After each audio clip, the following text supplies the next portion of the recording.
I have been coming into so much deep awareness of myself since I have been in therapy.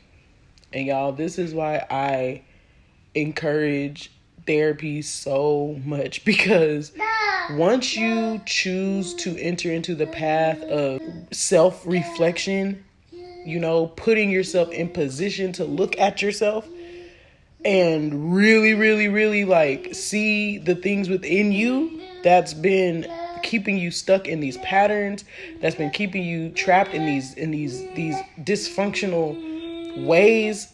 You open yourself up to becoming aware of the unconscious things that you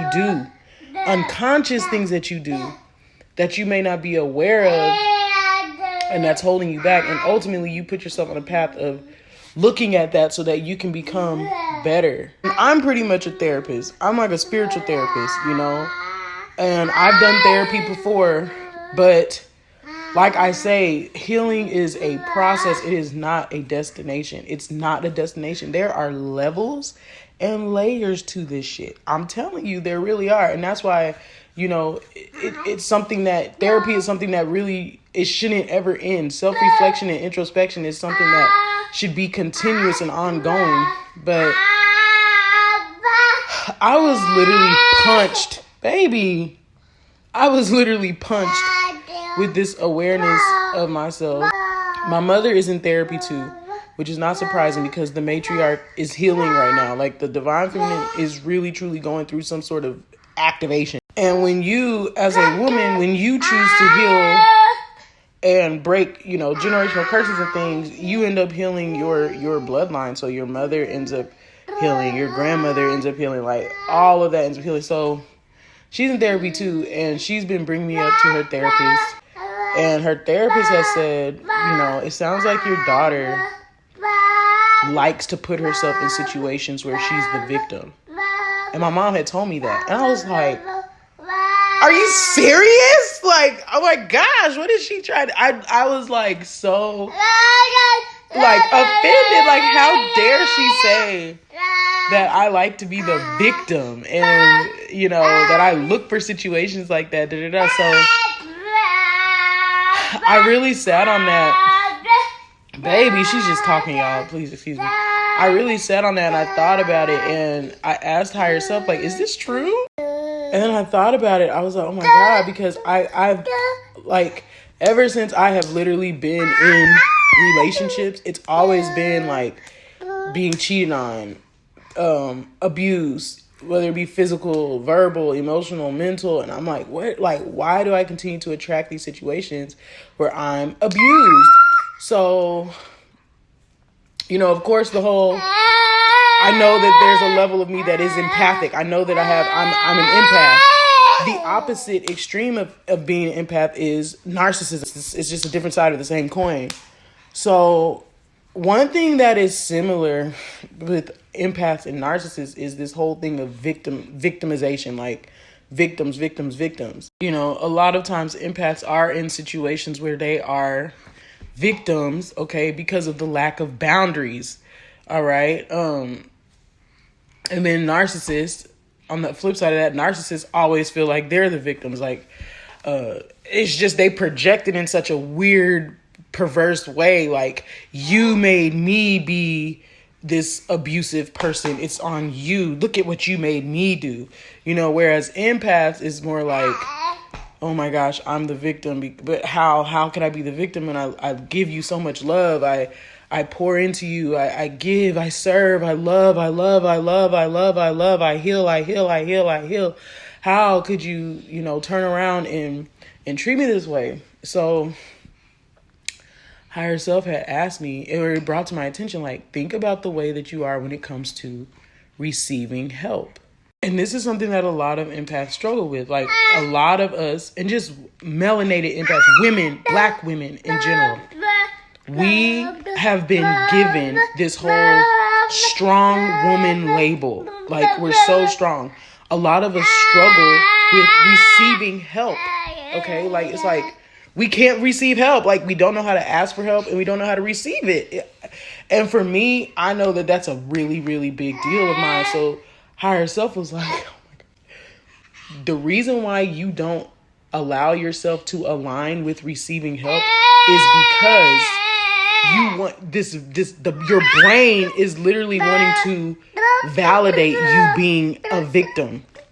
You have adopted this victim role since childhood, okay, due to childhood wounds. This is why inner child healing is so freaking deep, y'all. It's so deep. Because if you were wounded in childhood and you were victimized, what happens is the brain assimilates that almost like that victim mentality, and it takes it on. So you unconsciously, as you grow up, because we are our inner child just stretched in adult bodies, so you unconsciously look and pick situations and people who will wound you and who will make you the victim. Okay. And this is why you don't like to ask or receive help. This is why you struggle with asking for help or receiving help, is because you know that, all right, if I don't get the help that I need, I know that I need help right now. So if I'm not putting myself in position to ask for help, then I can't receive help. So then I'm putting myself in a situation to continuously be the victim and be like, oh my gosh, nobody's here for me like I'm there for them. Nobody reciprocates. Nobody pours into me like I pour into them. Don't you feel like that sometimes? Haven't you said that to yourself? Why am I always the one giving, serving, pouring, but no one's here for me to pour into me. No one's here to reciprocate and give to me. No one's here to help me. But that's not true. There's tons of people that want to help me right now. There's tons of people that may want to help you, but because your brain has literally created this whole illusion that you are the victim, you are the sacrificial lamb. Okay. And this is cellular law. This is cellular. All right. Especially for us as Black women, this is cellular.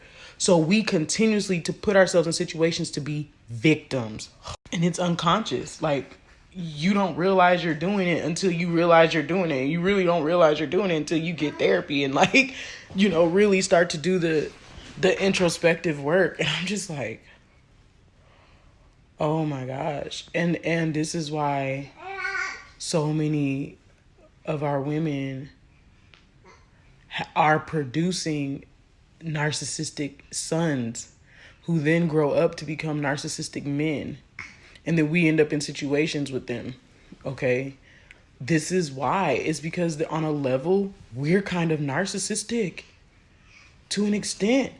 When you always have to victimize yourself and, nobody, I'm always the one being the giver, the server, the pourer, the this, it's almost like this. It's like a communal narcissism. Like, look at me, look at how much I do for others, but nobody gives back to me in the way that I give to them. Nobody pours into me in the way that I pour into them.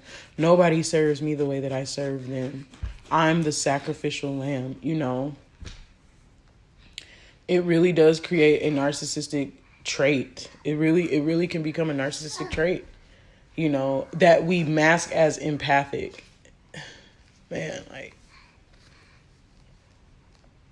this is deep. So then you get to the answer as to why you continue to attract narcissistic partners.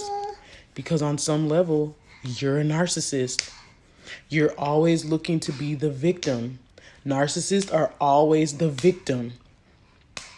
It's the same thing. We attract on a level, we attract who or what we give off. Okay? So you may not, and I'm telling you, you got to be ready to be aware of these things. It's so deep. This is why knowing how to create healthy boundaries, knowing how to put yourself in position to receive,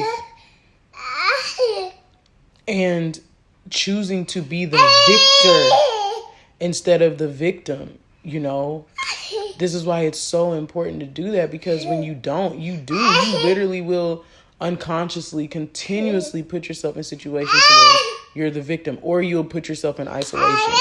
You'll just go into this bitterness mode, which a lot of our women are in. You go into this bitterness shutdown mode. You don't open up yourself to love, to receive anything. You're just like, no.